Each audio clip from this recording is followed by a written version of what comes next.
Greetings, salutations, respect, and love. I am Scott, and you are in the Prog Corner. Hopefully you're not on your way back from Burning Man. Boy, what a bummer that would have been. Today, though, we're going to be talking about 10 albums that I used to hate and now I love. Well, I'm going to bump that out to 12. So it's 12 albums that I used to hate and now that I love. And, why does this happen? Well, with prog rock, I guess it's more understandable that there might be a record that takes a little bit of time to digest.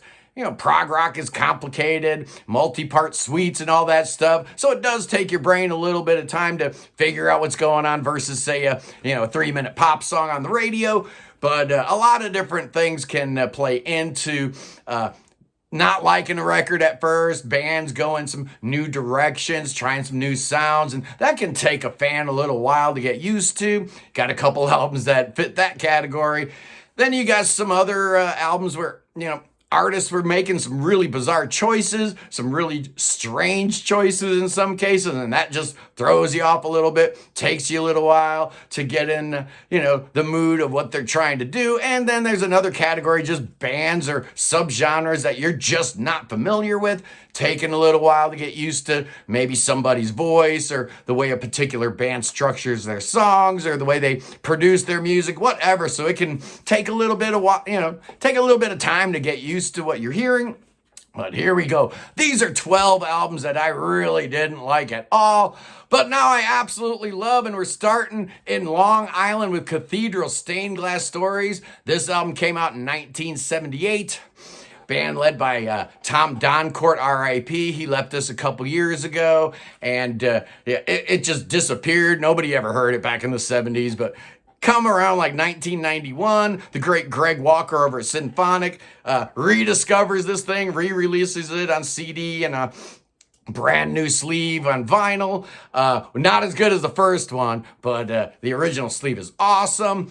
I just finally, I've been hearing about this band, so I picked it up in the early 90s, and it didn't do anything for me, man. I just didn't understand the non-linear approach that these guys were doing. Thank God the people in Angligard understood, because they took that template that Cathedral had built in the late 70s and turned it into something great and kind of became the basis for third wave prog, if you want. Just fantastic. I absolutely love it. At number 11, let's go with Marillion's Brave, dropped in 1994. And yeah, I did like the Fish era. I like all 4 of those albums. And then when he left, I was, I gave it a chance. I gave Season's End and Holidays in Eden a chance. I didn't like them. Didn't like either one. Then Brave came around, and I glanced at it. I gave it a quick little chance, maybe listen to a few tracks here and there. And I just figured, more of the same, only longer. And it wasn't until a few years later when their bass player joined some super group that kind of forced me to listen to all the H-era Marillion records again with fresh ears. And wouldn't you know it, Brave is outstanding, man. The Great Escape, The Hollow Man, Goodbye to All That, Lap of Luxury. Really, really, really strong record. I love it. I was wrong. I was dead wrong. Hit number 10 in the UK. This was while EMI was still their record label. Just good stuff. At number 10, let's stay in the UK. And Steven Wilson's The Future Bites, his 6th solo album. It dropped in 2021. Originally was supposed to be out in 2020, but COVID delayed it. And that's, pretty appropriate given some of the subject matter found on this record. But, it was publicized as a pop record. And it sure came across as a pop record. The singles weren't trying to fool anybody. So I don't know why I was so disheartened by it. Steven Wilson was being absolutely 100% honest about what this music was going to be like. And I hated it, man. I just didn't like it at all. But after a couple months, I went back and listened to it again. Personal Shopper's actually a lot of fun. 12 Things I Forgot. What a great pop song that is. And then that final track, Count of Unease, man, that he threw in at the last second, last song he put on the LP. Just fantastic. I was dead wrong about The Future Bites. It's a fantastic pop album and one of the best sounding records I've ever heard. At number 9, How about Grace Under Pressure by Rush? Yeah, I ranked my Rush album, did my album rankings for Rush not too long ago, and wouldn't you know it, I had Grace Under Pressure in absolute last place, and boy, you know I heard about that. Their 10th album, it dropped in 1984. Their first album without Terry Brown producing since, way back when. And I just didn't dig it, man. Signals had New World Man on it, so I could kind of sink my teeth into Subdivisions and that track. This one here didn't have that for me. Early Distant Warning, Red Sector A, Between the Wheels. Those are the songs that kind of got me into it. And after I was chastised for putting Grace Under Pressure in last place, yeah, I did listen to this album many, many, many times. And you know what? You guys were right. It's really good. I was wrong. I was dead wrong about Grace Under Pressure at number 8. It's Gentle Giant's second album, Acquiring the Taste. I came late to the first 2 Gentle Giant albums, having heard Three Friends and Freehand and In a Glass House and Power of the Glory and all that stuff, the live album, and then I decided to go back and check the first 2 out. To this day, I'm not a big fan of the first album. It's all right, but that second album, I despised it when I first heard it, but man, over the years, I've realized that I was dead wrong about Acquiring the Taste. What a weird, cool album it is. It's totally different than anything else they ever did. They weren't digging in real deep into the medieval and Renaissance kind of sounds here. It's just a wild ride. Tony Visconti did a great production job on this thing. Super great. It'll never be my favorite Gentle Giant album, but it's outstanding at number 7. Kind of a similar situation with this one is King Crimson Islands. Although I had heard the first 2 albums, and then I kind of didn't hear Lizard and Islands until after I got a hold of Lark's Tongues and Starless and Bible Black and Red, that great trio of albums they did in the 70s with Bruford and Wetton. And then I went back and I picked up Lizard and Islands, and I loved Lizard right away. For some reason, that Bizarro record hit a sweet spot for me. The horns just sounded cool. The vocals were just odd. It had John Anderson. So yeah, Lizard was something I really enjoyed, but Islands I did not like at all. I didn't like anything about it. Formentera Lady, the letters, the title track, I hated it. I thought it was awful, but it took me quite a few years of listening, and now I get it, man. I totally dig Islands. It's a fantastic album, to the point where I wish that they had done one more album together. That lineup of Fripp, Boz Burrell, Mel Collins, and Ian Wallace. I wish they had done just one more between Islands and Lark's Tongue, but alas, it was not to be. At number 6, it's the Flower Kings and Back in the World of Adventures. Their debut album came out in 1995, and very similar to H-era Marillion, I just wasn't into the Flower Kings. I'd heard this album. I had heard the second album, Retropolis. Neither one did much for me, and I just kind of forgot about the Flower Kings until Transatlantic came around, and then I went back and I fell in love with all of the discography of the Flower Kings, including and especially that first album with Big Puzzle and the title track. It's just incredible. So yeah, I was dead wrong about this album, dead wrong about the Flower Kings, and there's one more band from Transatlantic that makes this list at number 5. Let's go to 1971 and Caravan's third album, In the Land of Gray and Pink. This is an album that I had been hearing about for years. I finally got to hear it around like 1980 or 1981, and I hated it. I did not like this record at all, man. I didn't like the short songs like Golf Girl or Winter Wine. I didn't like the epic on side 2, that 9 Feet Underground. Just didn't like it. It sounded like, weak, soft jazz to me, but it was just that I hadn't been exposed to any Canterbury at all at that point in my life, and I have obviously come around. You see what color shirt I'm wearing today. Yeah, it's The Land of the Gray and Pink. I was dead wrong about that album, dead wrong about Caravan. What an incredible record it is. At number 4, yeah, it's Spock's Beard. Same deal with Flower Kings.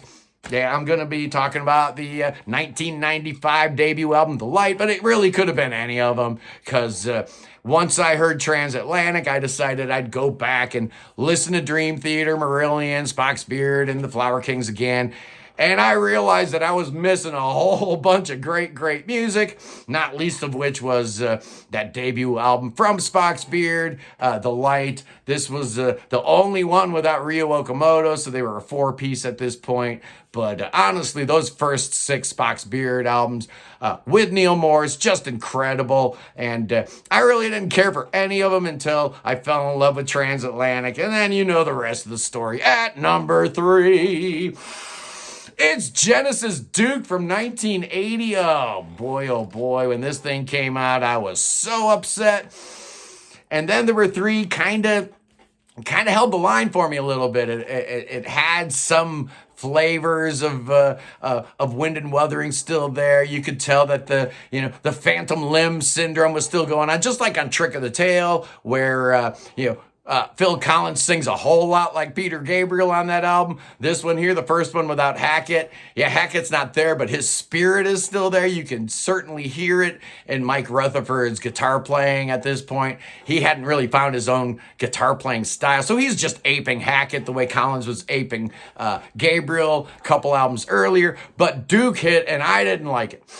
I didn't like the production. I thought it was real tinny and real high end. And then I find out it was recorded at ABBA's studio. And I'm like, well, that makes sense. You got drum machines. And I just didn't care for it at all. You had hit songs. And yeah, I just kind of put it on the shelf. And I'm like, I'm kind of done with it. At this point in my life, I'm more into the Talking Heads and XTC and bands like that anyway.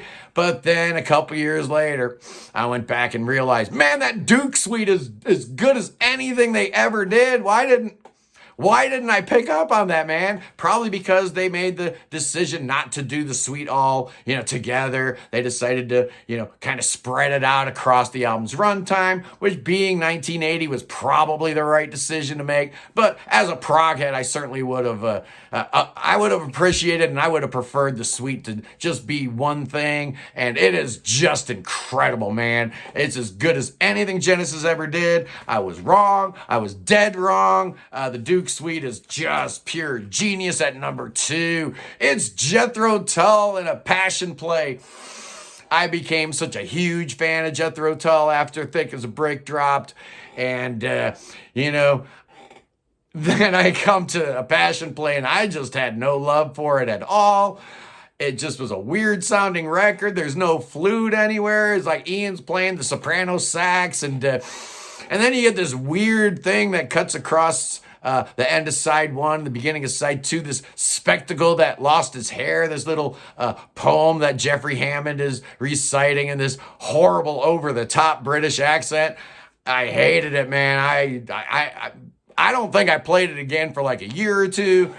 Finally came back around to it, and I'm so glad I did. I love A Passion Play, one of my favorite albums by Jethro Tull, one of my favorite albums of all time.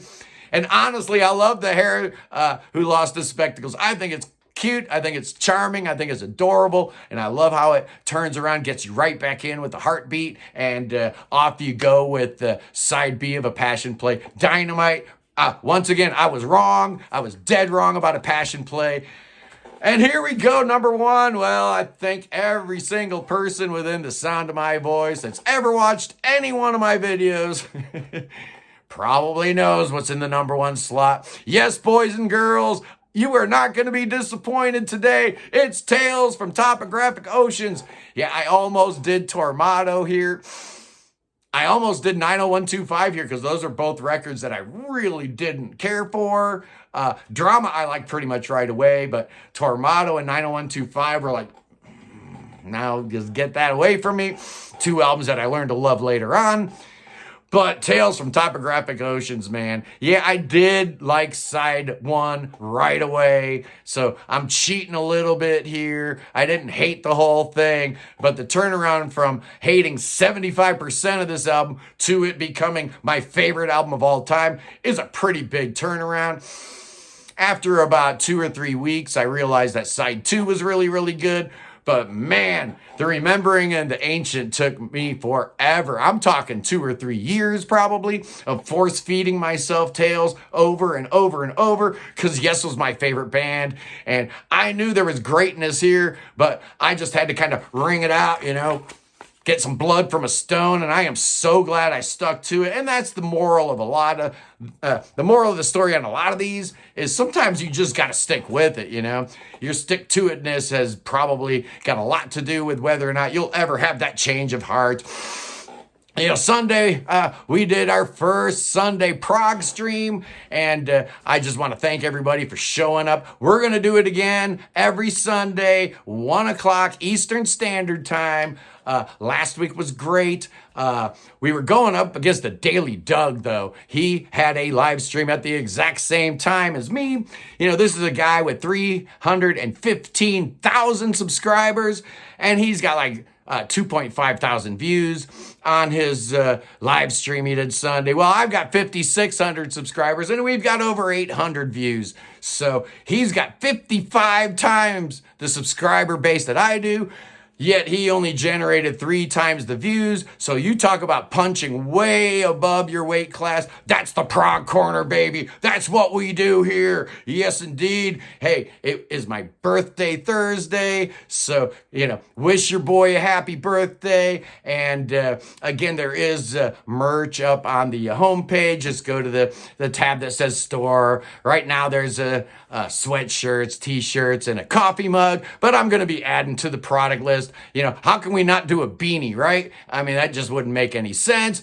Anyway, God bless you. I love you guys. I hope you're having a great day, and I really hope my air conditioning gets fixed today because it's about 90 degrees in the house already.